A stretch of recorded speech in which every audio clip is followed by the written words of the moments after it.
अस्सलाम वालेकुम। Welcome to Like Education. Lecture number 6 grade 9 biology. आज हम organ and organ system discuss करने जा रहे हैं। ये हमारा 5th लेवल है, organ and organ system level. तो आपने पढ़ा था सिमिलर सेल्स आपस में मिलते हैं और वो सेम फंक्शन परफॉर्म करते हैं जिन्हें हम टिश्यूज़ कहते हैं। तो जब टिश्यूज़ मिलते हैं तो फिर ऑर्गन बनता है, और जो डिफरेंट टिश्यूज़ होते हैं वो कोई ख़ास फंक्शन परफॉर्म कर रहे होते हैं। ठीक है। More than one type of tissues when combined together, जब एक से ज़्यादा टाइप के टिश्यूज़ मिलते हैं ऑर्गन बनता है। जब सेम सेल्स मिलते हैं तो टिश्यू बनता है। ठीक है। डिफरेंट टिश्यूज़ जो मिले हैं ऑर्गन के अंदर, डिफरेंट टिश्यूज़ हैं, वो अपना अपना स्पेसिफिक फंक्शन परफॉर्म कर रहे होते हैं, लेकिन अल्टीमेटली उनका फंक्शन ऑर्गन का फंक्शन होता है। इसी तरह अगर कोई प्राइवेट कंपनी है तो उसमें डिफरेंट एम्प्लॉयज़ होते हैं, वो अपना अपना फंक्शन परफॉर्म कर रहे होते हैं। हर किसी का अलग-अलग टास्क दिया जाता है। अल्टीमेटली कलेक्टिवली फ़ायदा किसको होता है? वो कंपनी को होता है। तो इसी तरह डिफरेंट टिश्यूज़ ख़ास स्पेसिफिक फंक्शन परफॉर्म करते हैं, अल्टीमेटली वो फंक्शन ऑर्गन का फंक्शन बन जाता है। नेक्स्ट एग्जाम्पल है स्टमक के बारे में, और स्टमक एक डाइजेस्टिव ऑर्गन भी हम कह सकते हैं। Protein digesting organ is a partially storing device.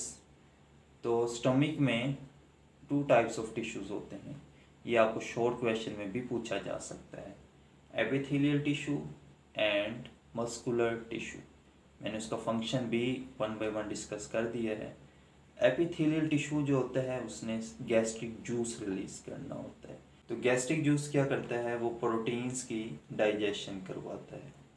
Gastric juice क्या करता है? वो प्रोटीन्स की डाइजेशन करवाता है। इसी तरह मस्कुलर टिश्यू क्या करते हैं? मस्कुलर का काम मसल से, और मसल्स हमेशा कॉन्ट्रैक्ट और रिलैक्स करते हैं। तो ये स्टमक की जो वॉल्स हैं, ठीक है, ये जो किनारे हैं स्टमक के, उसको वो कॉन्ट्रैक्ट करते हैं। ठीक है, जिस तरह हार्ट नहीं कॉन्ट्रैक्ट करता। और जब वो स्टमक की वॉल्स कॉन्ट्रैक्ट करती हैं तो फूड की ग्राइंडिंग हो जाती है, मिक्सिंग हो जाती है, बाकायदा थॉरोली मिक्सिंग हो जाती है, और वो फूड फिर पोस्टीरियर एंड पे मूव करती है, इस वाले एंड पे, और यहाँ से वो स्मॉल इंटेस्टाइन के फर्स्ट पार्ट डिओडिनम में एंटर हो जाती है। तो स्टमक का फंक्शन क्या हुआ? Digestion of protein, digestion of protein, and it is a storing organ. It is a storing organ. तो ये आपने ऑर्गन के बारे में आपने इतना याद करना। अब हम पढ़ेंगे ऑर्गन सिस्टम लेवल। सबसे पहले अपनी डेफिनेशन लिखनी है। ऑर्गन सिस्टम से पहले ऑर्गन पढ़ा था, तो वो डिफरेंट ऑर्गन्स आपस में मिलते हैं और वो रिलेटेड फंक्शंस परफॉर्म करते हैं।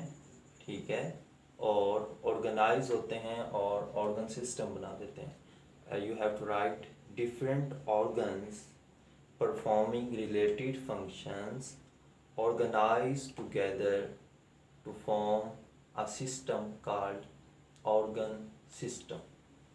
ये डेफिनेशन लिखने के बाद आपने एक्सप्लेनेशन लिखनी है। इसमें आपने कहना है जो हर ऑर्गन है वो अपना स्पेसिफिक फंक्शन परफॉर्म कर रहा है। हर ऑर्गन अपना स्पेसिफिक फंक्शन परफॉर्म कर रहा है। अब एक फंक्शन आ जाता है डाइजेस्टिव सिस्टम। एग्जाम्पल में आपने डाइजेस्टिव सिस्टम लिखना है। तो ओरल कैविटी ऑर्गन, और इसका काम ग्राइंडिंग है, मेस्टिकेशन करना है फूड की। उसके बाद स्टमक है, इसका काम पार्शियल डाइजेशन ऑफ फूड करना, mainly protein part. Small intestine है, डाइजेशन ऑफ फूड करनी है। उसके बाद लार्ज इंटेस्टाइन, एब्जॉर्प्शन होनी है फूड की। और ये सिक्रीशंस हैं, कुछ ग्लैंड्स हैं, पेनक्रियास और लीवर जो है ये अपनी सिक्रीशंस ऐड करते हैं स्मॉल इंटेस्टाइन में।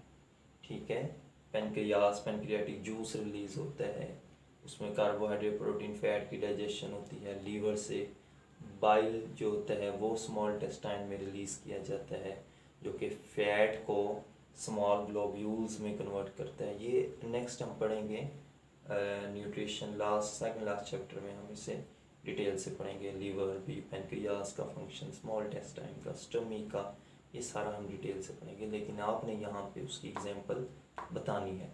उसके बाद लास्ट पॉइंट भी आपने लिखना है।